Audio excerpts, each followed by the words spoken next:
రేవంత్ రెడ్డి గారు ఒక గొప్ప నిర్ణయాన్ని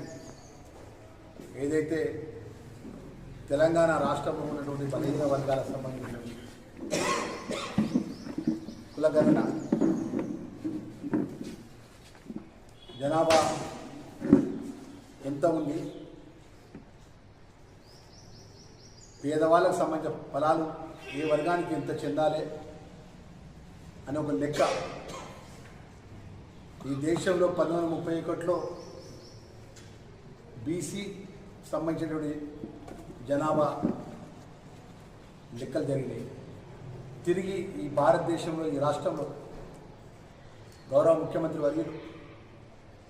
ఆ రోజు అఖిల భారత కాంగ్రెస్ పార్టీ నాయకులు రాహుల్ గాంధీ గారు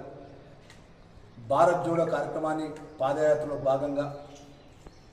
దేశంలో బలహీన వర్గాలు, దళిత వర్గాలు, అన్ని వర్గాలకు కాంగ్రెస్ పార్టీ అండగా ఉంటున్నటువంటి సందర్భంలో ఒకట మరి బీసీ జనగణన జరగాలి, బీసీలకు న్యాయం జరగాలని చెప్పేసేటువంటి ఒక మంచి ఆలోచనతో 30 ఏళ్ళకెళ్ళి ఏబిసిడి వర్గీకరణ దళిత వర్గానికి సంబంధించినటువంటి ఏదైతే రాజ్యాంగ నిర్మాత డాక్టర్ బిఆర్ అంబేద్కర్ గారు దేశంలో ఉన్నటువంటి ప్రజలకు, ముఖ్యంగా దళిత వర్గానికి చెందినటువంటి ప్రజలు, వారందరికీ జనాభా లెక్క ప్రకారం ఏబిసిడి వర్గీకరణ పరంగా మాదిగా ఉపకులాలకు న్యాయం జరగాలని చెప్పి 30 ఏళ్ళకెళ్ళి జరుగుతున్నటువంటి పోరాటం.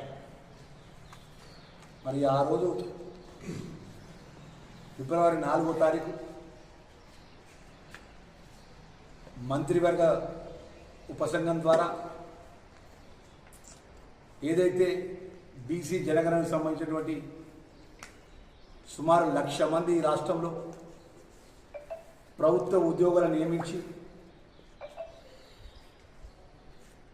రాహుల్ గాంధీ గారి ఆలోచన, మల్లికార్జున ఖార్గే గారి ఆలోచన, సోనియా గాంధీ గారి ఆలోచన, గౌరవ ముఖ్యమంత్రి వర్యులు రేవంత్ రెడ్డి గారు 150 ఇళ్లకు ఒక్కరిని ఒక ప్రభుత్వ ఉద్యోగిని నియమించి తెలంగాణ రాష్ట్రంలో ఉన్నటువంటి బీసీల లెక్కలు సుమారు 56% సంబంధించినటువంటి బీసీ ఉపకులాలన్నిటికీ కూడా న్యాయం జరిగే విధంగా మంత్రివర్గ ఉపసంఘాన్ని ఏర్పాటు చేసి ఆ మంత్రివర్గ ఉపసంఘం ద్వారా తెలంగాణ రాష్ట్రంలో